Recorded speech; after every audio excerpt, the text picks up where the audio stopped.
Di saat itu pernikahan saya sama dia bahagia banget, normal-normal aja, tidak ada hambatan.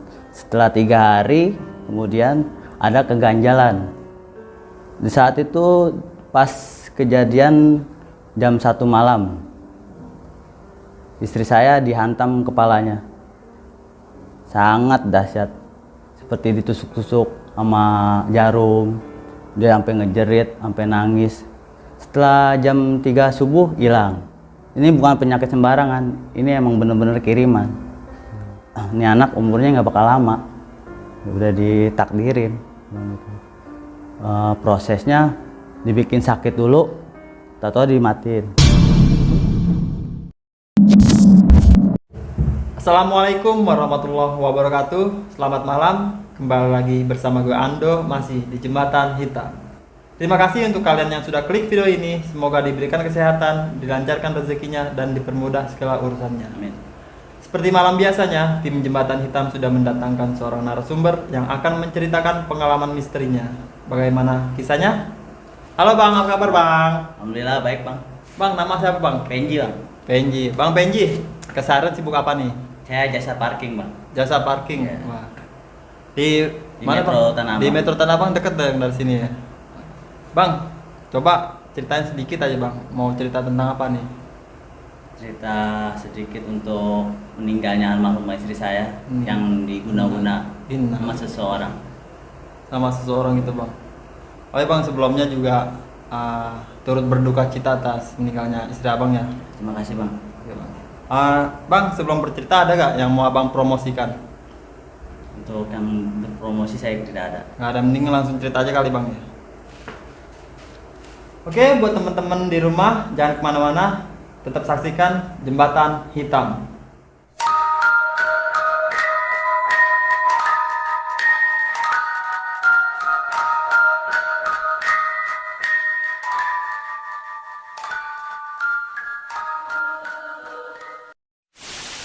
Assalamualaikum warahmatullahi wabarakatuh. Perkenalkan, nama saya Ahmad Ripaldi, bisa dipanggil Penji.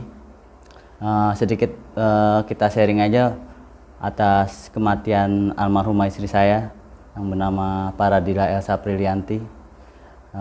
Sejenak kita berdoa untuk almarhumah, semoga diterima di sisi Allah. Sedikit untuk Paradila Elsa Prilianti binti Abdullah. Al-Fatihah.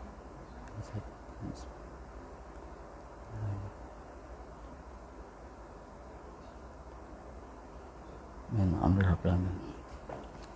Jadi saya sedikit bercerita dengan abang nih. Saya berkenalan di media sosial sebelum saya menikah dengan almarhum. Di awalnya saya sih sama dia berjalan baik-baik aja sampai pacaran.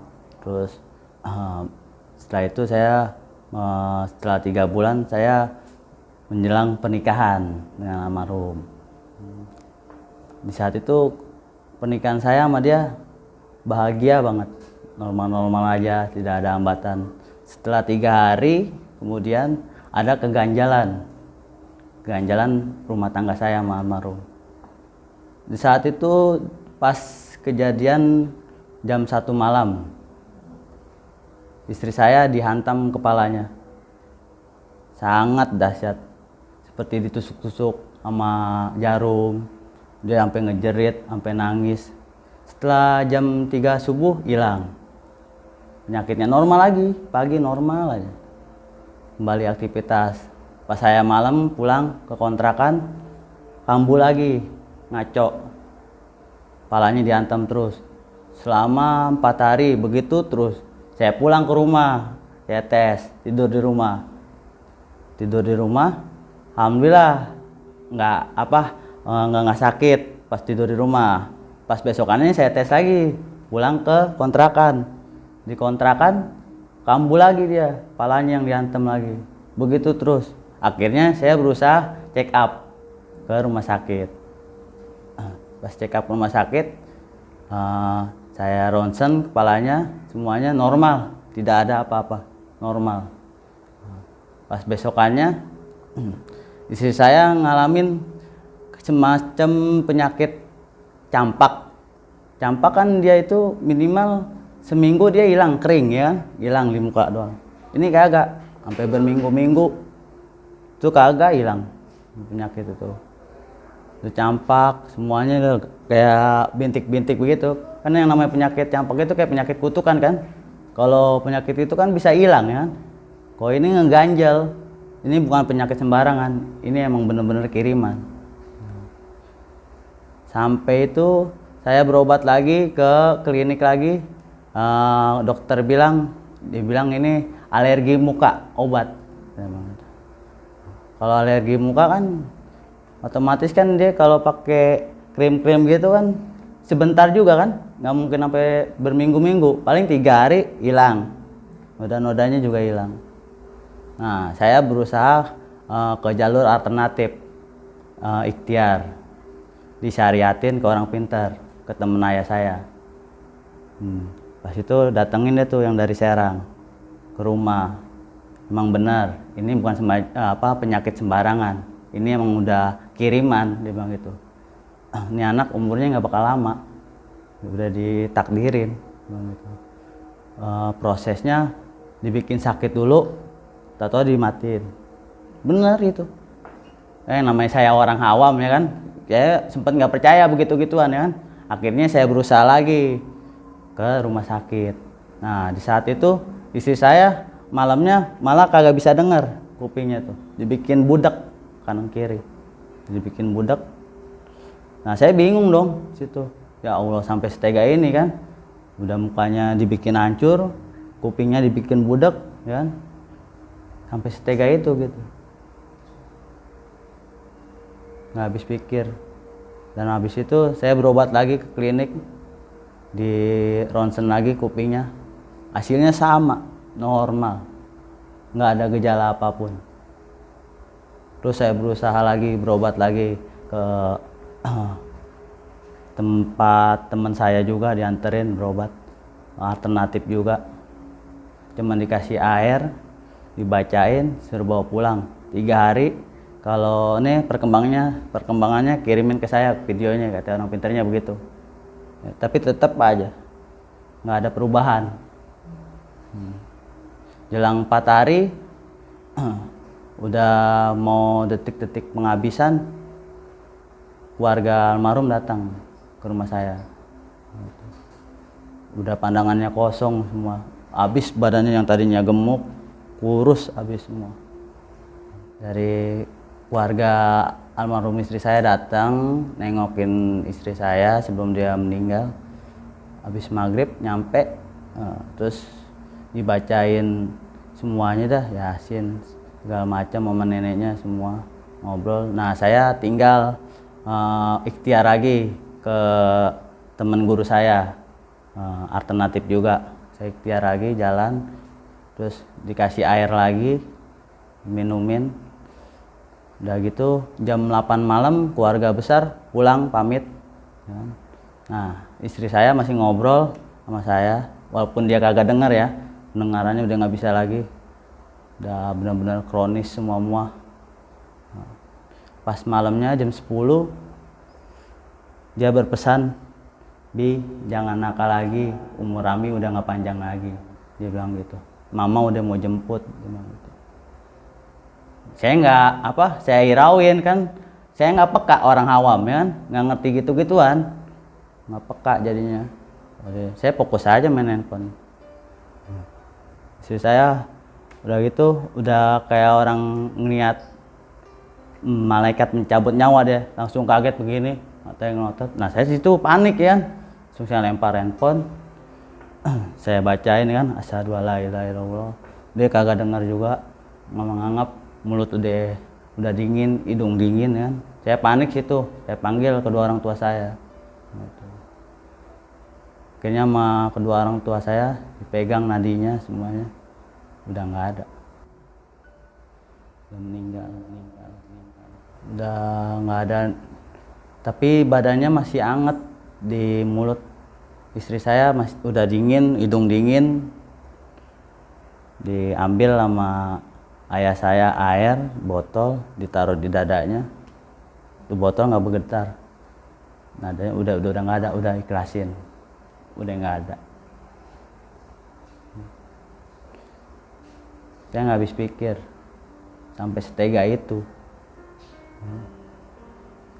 Cuman hitungan 3 bulan pernikahan, lahir di tanggal 25 April, nikah di tanggal 25 Oktober, dan dia pulang di tanggal 25 Januari.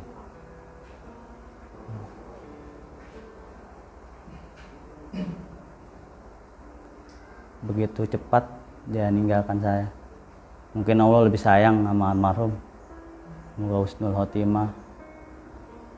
Semoga yang ngejahatin istri saya cepat sadar.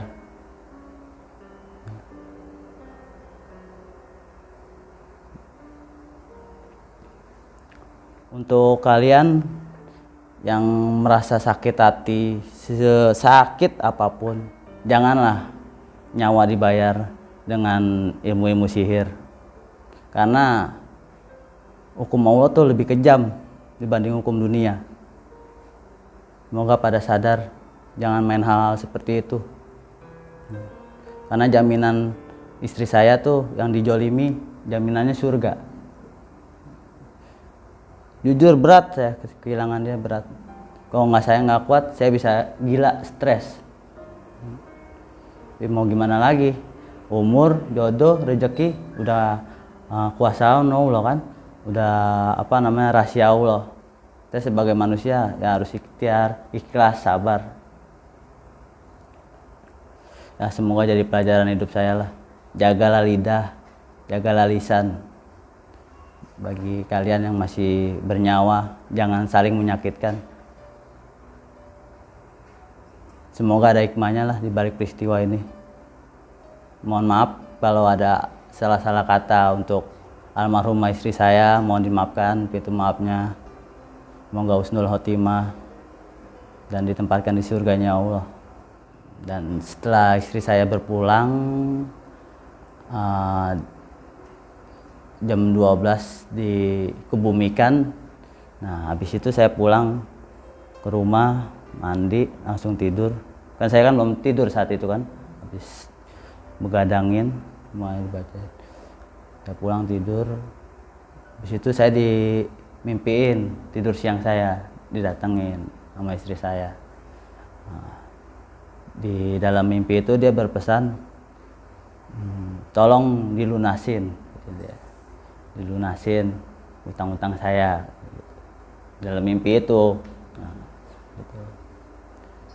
Nah, langsung saya bangun, kaget ya kan, baru tidur setengah jam lah. Saya tanya-tanyain kan semuanya, yang teman-temannya dia yang ada utang piutangnya. Nah, alhamdulillah ada ketemu satu temannya yang belum dibayar. Nah, alhamdulillah saya ada rezeki, saya lunasin. Nah, setelah itu udah saya belum dimimpin lagi. Pas sudah 3 hari kemudian baru dimimpin lagi, tidur malam saya nih, mimpin sama almarhum, ayo Bi ikut, diajak saya jalan-jalan, terus diajak ke bandara, ayo Bi terbang berdua, diajak terbang sama dia berdua. Habis terbang itu dia berpesan lagi, Abi jangan nakal lagi, udah Ami udah tenang di alam sana.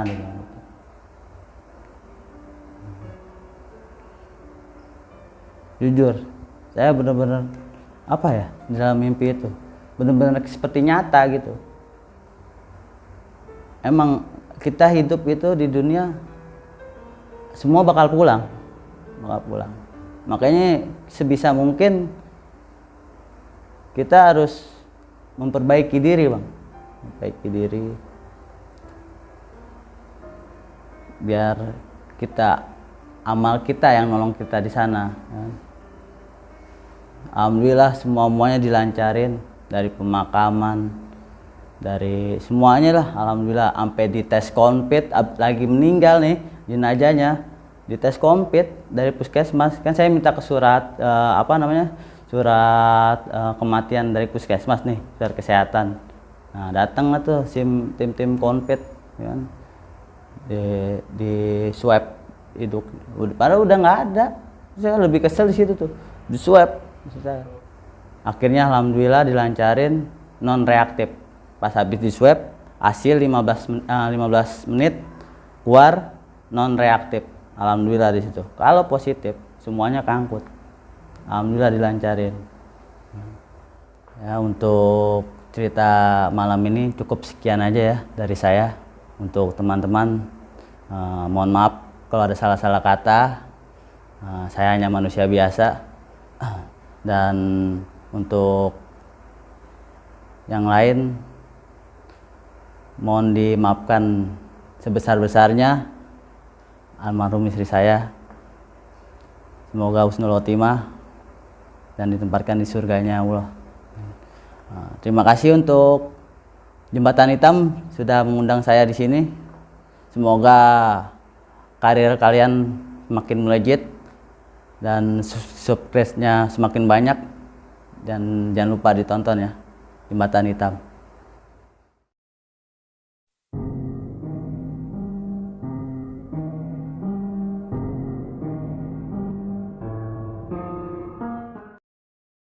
Oke, itulah sedikit kisah cerita dari Bang Penji mengenai almarhumah istrinya. Bang, sekali lagi turut berduka cita Bang atas kepergian istri Bang Penji. Mungkin ada banyak banget nih Bang yang mau gue tanyain, tapi karena durasi mungkin untuk mempersingkat waktu. Bang, sebelum abang menikah kan kehidupan abang tuh normal-normal aja gitu Bang. Alhamdulillah normal sangat. Termasuk istri abang juga normal. Nggak punya riwayat penyakit atau gitu? Nggak ada sama sekali. Nggak ada sama sekali. Dan menjelang pernikahan abang nih, itu kan abang juga nggak merasakan hal-hal aneh?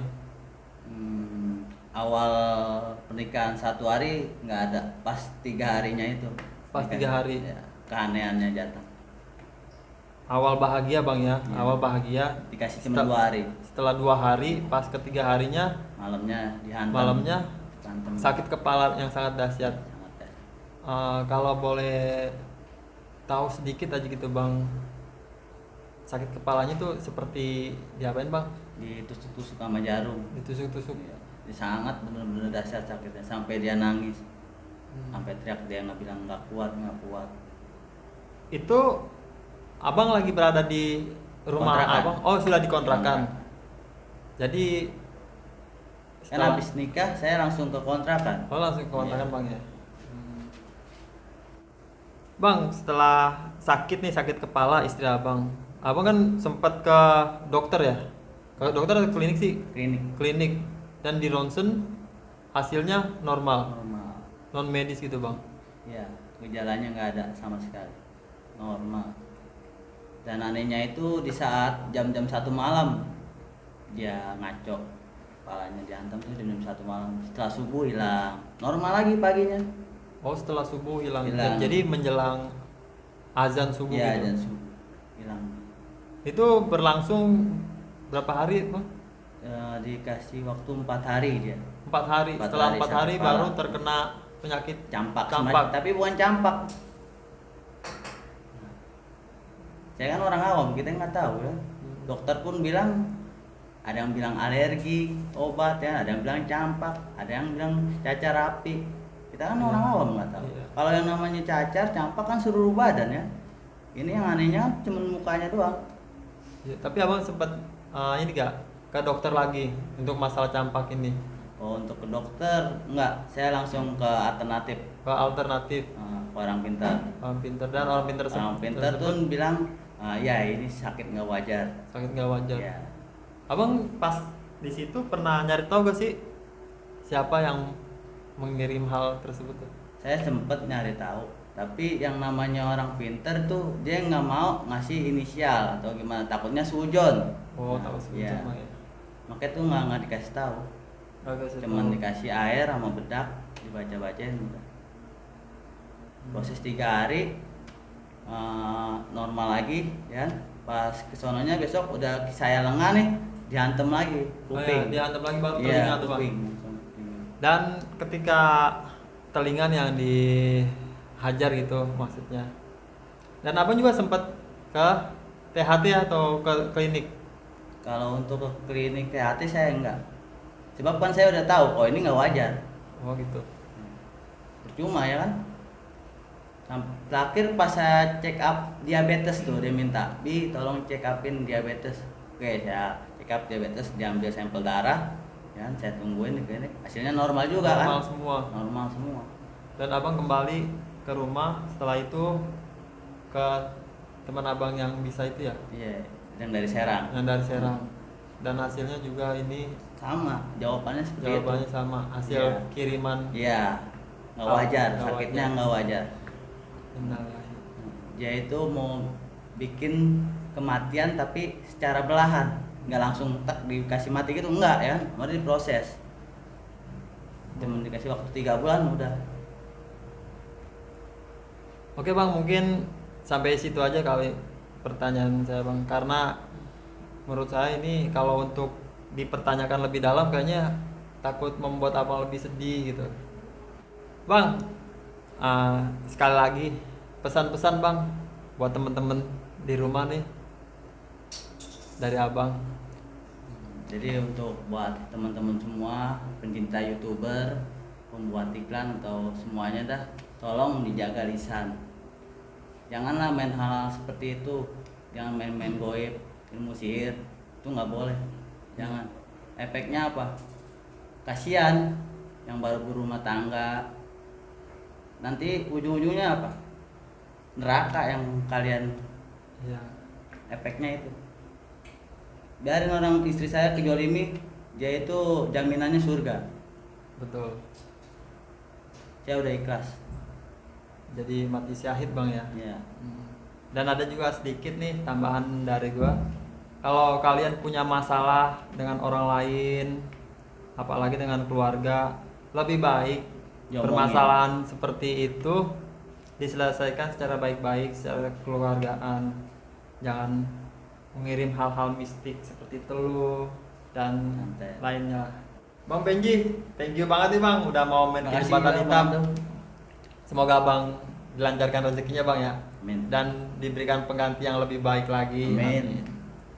Oke, buat teman-teman Jembatan Hitam, jika kalian mempunyai cerita menarik dan ingin bercerita di sini, DM aja di Instagram kita di @jembatan_hitam. Akhir kata gue Ando, izin undur diri, Saya Penji. tetap di Jembatan Hitam. Hitam.